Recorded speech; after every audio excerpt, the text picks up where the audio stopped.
Graça e paz, irmãos.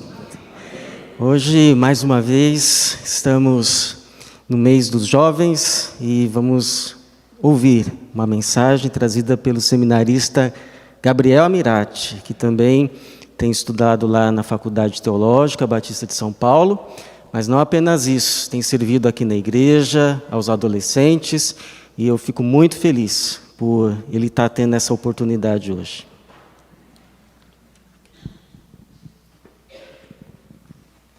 Graça e paz, igreja.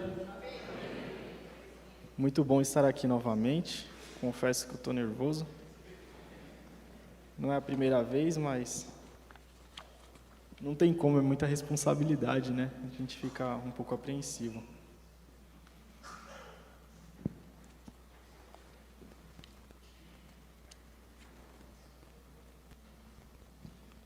Nesse mês dos jovens, nós temos estudado a respeito das características de um servo de Jesus, baseado no Sermão do Monte.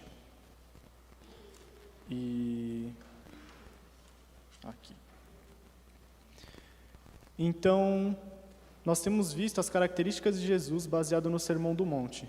Se eu tivesse que resumir o Sermão do Monte em uma frase, eu resumiria como a cultura do reino de Deus. Por quê?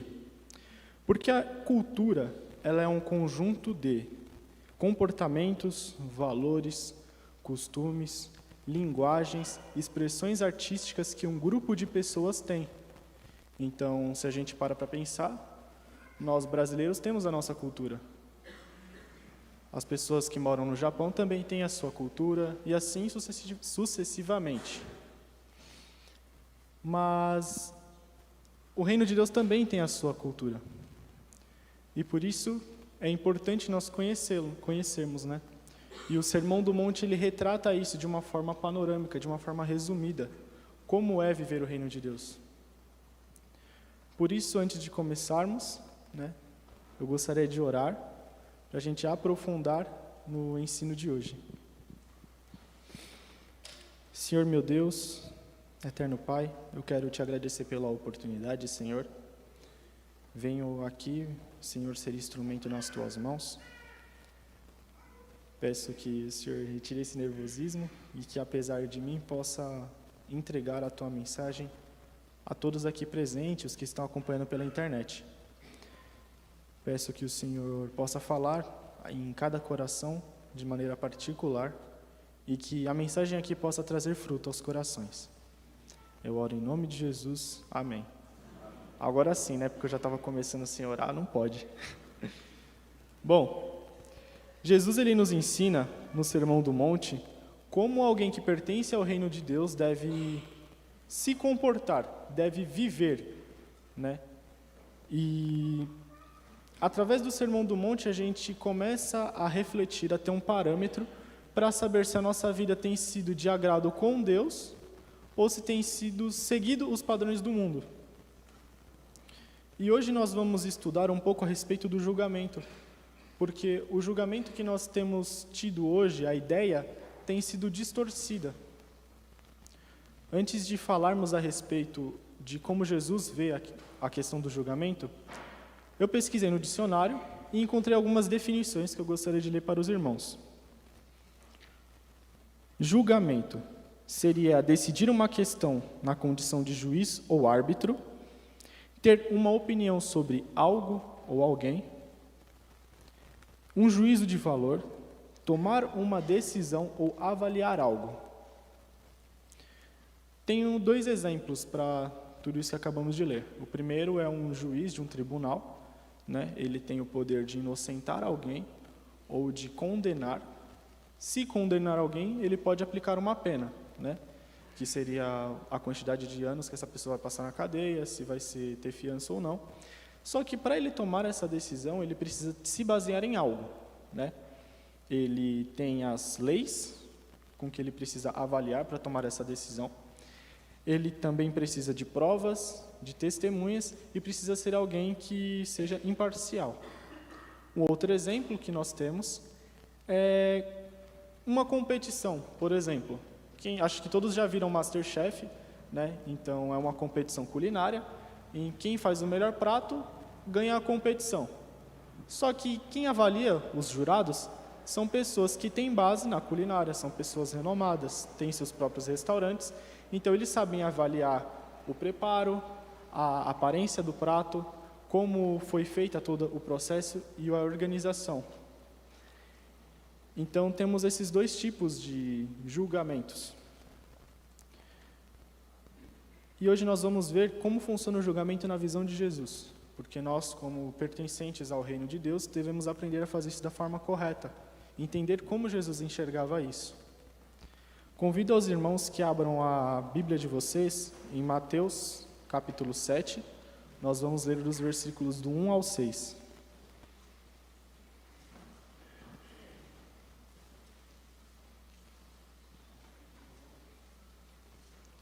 Mateus 7, versículo do 1 ao 6. Todo mundo achou? Eu vou fazer a leitura. Não julguem, e assim vocês não serão julgados. Porque como vocês julgarem os outros, vocês também serão julgados. E a medida que usarem também será usada para medir vocês. E por que se preocupar com um cisco no olho de um irmão, quando você tem uma tábua no seu próprio olho? Você dirá: amigo, deixe-me tirar esse cisco do seu olho, quando você mesmo nem pode enxergar por causa da tábua que está no seu próprio olho? Hipócrita, livre-se da tábua primeiro, assim você poderá enxergar para tirar o cisco do olho do seu irmão. Não deem para os cães o que é sagrado, pois eles virarão contra vocês e o atacarão. Nem atirem pérolas aos porcos, porque eles pisarão nas pérolas. O Senhor Jesus, ele nos ensina que o julgamento hipócrita é algo reprovado diante do Senhor. Não só isso, como ele também traz algumas consequências gravíssimas para as nossas vidas. Por exemplo, uma pessoa hipócrita, ela diz que ela fala algo, mas faz outro. Exemplo, eu digo que eu não gosto de mentira, mas eu vivo mentindo. Ou eu falo que não gosto de fofoca, mas eu vivo fofocando. Isso seria a hipocrisia. O problema da hipocrisia é que a pessoa ela acaba se acostumando a fazer esse tipo de coisa. E, consequentemente, ela se torna cego para uma autoavaliação na sua vida. Então, ela acaba criando uma falsa sensação de que ela é perfeita, de que ela não comete erros. Isso afeta o seu relacionamento com o seu próximo, porque ela vai se achar no direito, já que não consegue encontrar erros em sua vida, vai se achar no direito de poder apontar a vida do outro, de apontar os erros, de criticar, de fazer julgamentos sem fundamento. E esse tipo de comportamento tóxico, usando a figura do que Jesus disse, a pessoa com a tábua no olho, ao tentar retirar o cisco do olho do seu irmão, acaba cegando ele, tornando ele pior ainda. Uma outra consequência desse tipo de comportamento hipócrita é que essa pessoa ela não consegue amadurecer na fé. Ela, às vezes, passa 10, 20 anos, a vida inteira na igreja e acaba se comportando como alguém que não tem fundamento. Alguém que não consegue viver a palavra por não encontrar erros em sua vida. Um outro problema é quando a pessoa hipócrita deseja pregar o evangelho. Ela começa a pregar um evangelho que ela até tem fundamento e conhecimento, mas não é um evangelho vivido. E as consequências disso é que a pessoa que ouve a mensagem vinda de um hipócrita acha que o evangelho é uma ideia, é uma utopia, algo bonito de se ouvir, mas não tem fundamento, não consegue ver Cristo naquela pessoa. Então o evangelho passa a ser uma ideia, o evangelho ele passa a ser desonrado, ele não é visto como o poder de Deus, mas sim como uma ideia. E o hipócrita, além de desonrar a mensagem, ele pode ser atacado ao tentar pregar.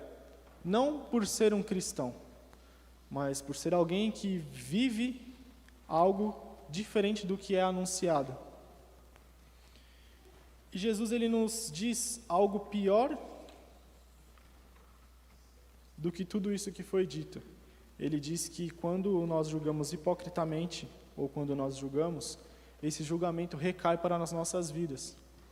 Então, se eu falo algo e vivo outro, um dia Deus vai tomar conta disso. Nós vamos ter que prestar contas disso diante de Deus.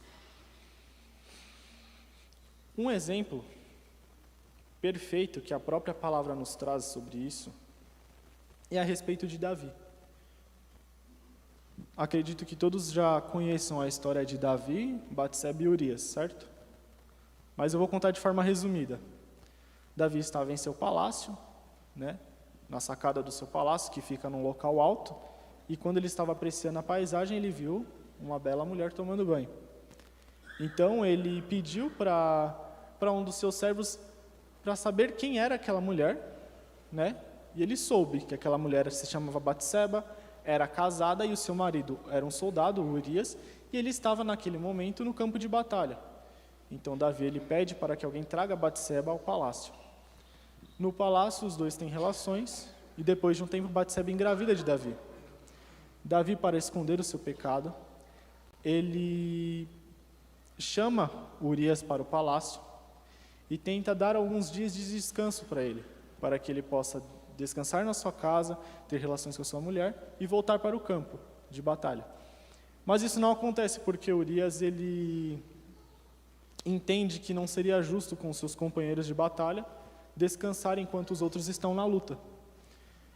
Então Urias se recusa a descansar, se deitar com sua mulher. Davi viu que não ia dar certo o seu plano, mandou Urias de volta para o campo de batalha. Só que deu ordens para que ele fosse colocado na linha de frente, para que ele fosse morto. O problema é que o plano de Davi deu certo. Urias foi morto e depois de um tempo ele se casou com Batseba. Ele achou que ele podia esconder esse pecado do Senhor, das pessoas ao seu redor. Mas isso trouxe consequências terríveis. Eu convido os irmãos a abrirem em 2 Samuel, capítulo 12, versículos de 1 a 7. Até recomendo aos irmãos, se desejarem, ler os capítulos 11 e 12 em casa. Eu estou contando de uma forma resumida, mas ele tem muito a ver do que está sendo pregado hoje.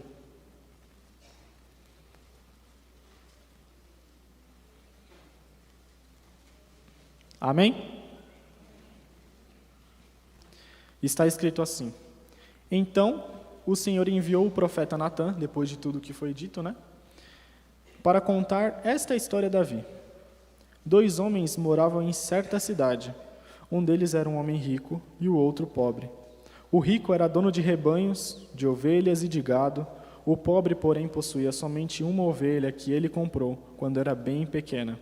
E a criou com muito amor. Essa ovelha era um animalzinho de estimação de seus filhos. Comia com ele no mesmo prato, bebia com ele do mesmo copo, era tratada com tanto carinho pelo seu dono, que até dormia em seus braços, como se fosse uma de suas filhinhas. Certo dia chegou um viajante à casa do homem rico. Este, querendo preparar boa refeição para os seus visitantes, resolveu matar uma ovelha, mas não quis matar nenhum animal do seu rebanho. Ao contrário, tomou a ovelha do pobre homem, matou-a e preparou com ela o banquete para o seu visitante. Agora prestem atenção no versículo 5. Davi ficou furioso ao ouvir essa história e disse: Juro pelo nome do Senhor que o homem que me fez isso deve ser morto, e por haver roubado a ovelha, por ter mostrado um coração duro e insensível, deve restituir 4 ovelhas ao homem pobre. Então Natã disse a Davi: Você é o homem rico da história. E assim o julgamento que Davi tinha proposto para o homem recaiu sobre ele. O Senhor foi misericordioso e não o matou, mas a consequência do pecado de Davi teve consequências para ele, para sua família e para a nação de Israel. A aplicação de tudo isso que nós conversamos se resume em 3 pontos. Mas uma coisa fica clara, é inevitável que nós apliquemos algum tipo de julgamento. A todo momento, nosso cérebro assimila informações e nós acabamos tomando decisões, opinando, avaliando, e existem alguns casos que nós temos que tomar sim o papel de juiz. Nós vemos duas crianças brigando, a gente tem que intervir. Se uma bateu na outra, a gente aplica um determinado castigo. Então isso é inevitável. Mas qual é a forma correta que devemos fazer isso? A forma correta é fazer de acordo com o que Deus espera de nós. Nós somos injustos, então nós por nós mesmos não temos condições de fazer um julgamento justo. Nós somos miseráveis pecadores, então como nós vamos fazer um julgamento que agrade a Deus? Tem, eu diria, 3 filtros. O primeiro é a palavra de Deus. A palavra é nosso manual, nossa regra de fé e prática. Através dela nós conseguimos discernir o que é certo, o que é errado, o que a Deus se agrada, o que Deus não se agrada. Através dela nós temos condições de avaliar a nossa vida e saber o que nós temos que fazer de diferente. Nós podemos, através dela, reconhecer falsos profetas, mensagens distorcidas. Nós aprendemos mais de Deus. Então a palavra de Deus ela tem um papel fundamental para todo tipo de decisão ou avaliação, que quer que seja que nós tenhamos que fazer. E dentro da palavra, e até na nossa conversão, também existem 2 pontos que são fundamentais para uma decisão que nós temos que tomar. A primeira é o amor. Não um amor como nós temos visto hoje em dia, que é passar a mão na cabeça, que é deixar acontecer, ser alguém imparcial. É o amor que Cristo teve por nós. O amor onde nós valorizamos de tal forma a alma do irmão ou a alma daquela pessoa que está próxima a nós, como se fosse a nossa alma. Porque a alma é eterna, a condenação e a salvação são reais. Então, sempre antes de tomarmos uma avaliação ou estar diante de ter que tomar uma decisão na questão de julgamento, nós temos que levar em consideração o amor, em zelar por aquela pessoa. Entender que Deus, da mesma forma que Deus me amou, aquela pessoa também é amada de Deus. Entender que eu não posso ficar parado enquanto eu vejo o meu irmão ou o meu próximo indo a passos largos para o caminho da perdição. Ter mais empatia, zelar. Mesmo que a pessoa recuse ajuda, nós podemos orar por ela. Ela não precisa nem saber. Mas nós não podemos ficar neutros nessa situação. Um segundo ponto para um julgamento, uma tomada de decisão, uma avaliação que agrade a Deus, o terceiro, perdão, é a misericórdia. Quando nós julgamos alguém ou tomamos avaliação, enfim, nós emitimos uma opinião, a forma como nós vemos o outro interfere muito nisso. Às vezes, por nós estarmos aqui na igreja, achamos que somos melhores do que alguém que está num presídio. E isso não é verdade. Diante do Deus justo, todos nós somos injustos. Todos nós somos igualmente pecadores. Todos nós mereceu o inferno, mas todos nós precisamos da graça do Senhor. Isso é algo que temos em comum. Nós não somos melhores do que ninguém. E quando eu entendo que todos merecem a mesma condenação e que todos podem ser salvos pela mesma graça, a minha visão pelo outro muda. Então, em vez de apontar, em vez de criticar, em vez de querer condenar, eu libero perdão. Eu busco ajudar, eu busco me doar pelaquela vida. Não fazer como os hipócritas, que apontam o dedo na cara, que usam isso para condenar, para machucar, para ferir. Não. Eu sou usado pelo Senhor para ser bênção, usando o amor, a misericórdia e a palavra. Esses são os 3 alicerces para tomarmos uma decisão. E encontrei um monte de versículos,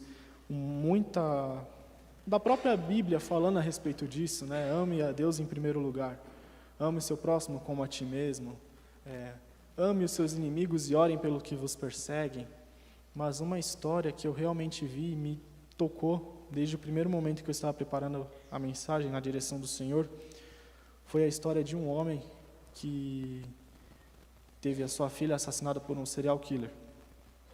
E no julgamento, todas as pessoas que tiveram algum parente seu como vítima, teve a oportunidade de falar com essa pessoa, com o serial killer.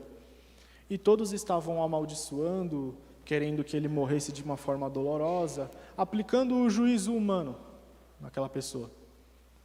Quem sou eu para... de acordo com a palavra, eu sei que eles estão errados, mas eu não posso julgá-los. Será que nós não faríamos a mesma coisa no lugar dessas pessoas? Mas um homem chegou, teve essa oportunidade de falar, e eu até escrevi o que ele disse. Abre aspas. Há pessoas aqui que lhe odeiam. Eu não sou uma delas. Você dificultou para mim a prática daquilo que creio, que é aquilo que Deus quer que eu faça, que é perdoar. Você está perdoada. Esse homem conseguiu perdoar a pessoa que matou a sua filha, usando a palavra de Deus, usando o amor de Jesus e entendendo da misericórdia do Senhor. Ele abriu mão da sua justiça humana para aplicar um julgamento que agrade a Deus. E ele fez por amor a Jesus. Isso é um julgamento difícil. Tomar uma decisão dessa é difícil, não é fácil. Muitas vezes vamos ter que abrir mão da nossa própria justiça para poder fazer isso. Só que não basta fazer isso de qualquer jeito, né? Eu posso dizer que perdoo da boca para fora. Eu posso dizer que amo da boca para fora. É muito fácil eu chegar no irmão e falar, estou orando por você, e no final nem saber que ele estava passando por algum tipo de problema. E aí que nós lemos no capítulo 7 de Mateus, os versículos 13 e 14, que está escrito: só se pode entrar no reino dos céus pela porta estreita. O caminho que leva para a perdição é amplo, e sua porta é bastante larga. Multidões escolhem passar por ela, mas a porta que leva à vida é estreita, e o caminho é apertado, e poucos o encontram. Jesus, enquanto esteve aqui na terra, ele combateu fortemente a hipocrisia, a religiosidade, a falsa fé. As pessoas que vivem desta forma, de maneira hipócrita, por aparência, não conseguem encontrar a porta estreita. Então, mesmo que elas queiram ajudar alguém, elas estão levando essas pessoas para as portas largas. Jesus combateu as pessoas que oravam em pé nas sinagogas, levantando a mão, gritando para que fossem admiradas. Combateu as pessoas que entregavam ofertas generosas a Deus, mas era apenas o resto, não era algo de coração. Combateu as pessoas que tinham o conhecimento da palavra, mas não viviam, não a praticavam. Só praticavam quando era conveniente. Essas pessoas, tendo o conhecimento, tendo as condições, não conseguiam olhar para si e ver onde estavam errando. Jesus combate isso. No primeiro domingo, um dos versículos que foram destaques é o Mateus 5:20, que está dizendo: pois eu lhes digo que se a justiça de vocês não for muito superior à dos fariseus e mestres da lei, de modo nenhum entrarão no reino dos céus. E quando nós acabamos lendo o Sermão do Monte, vemos coisas interessantes. Por exemplo, em Mateus 5:21, Jesus diz: de acordo com a lei de Moisés, a regra é esta: não mate, mas se você matar, deve ser julgado. Porém, eu digo que basta vocês ficarem com raiva, mesmo que seja do seu irmão, e serão julgados. Se vocês chamarem um amigo de tolo, serão levados perante o tribunal, e se amaldiçoarem alguém, correm o risco de irem para as chamas do inferno. 27. A lei de Moisés diz: não cometerá adultério. Porém, eu digo: qualquer um que olhar para a mulher e desejar possuí-la, em seu coração já cometeu adultério com ela. 33, 34. Vocês ouviram o que está escrito na lei de Moisés: vocês não devem quebrar seus juramentos diante do Senhor e sim cumprir todos. Eu, porém, vos digo: não façam juramentos de forma alguma. 43, 45. Há um ditado que diz assim: amem o seu próximo e odeiem o seu inimigo. Porém, eu digo a vocês: amem os seus inimigos e orem por aqueles que vos perseguem. Dessa forma estarão agindo como verdadeiros filhos de seu Pai, que está nos céus. Jesus, ele combate a aparência, a hipocrisia, a religiosidade.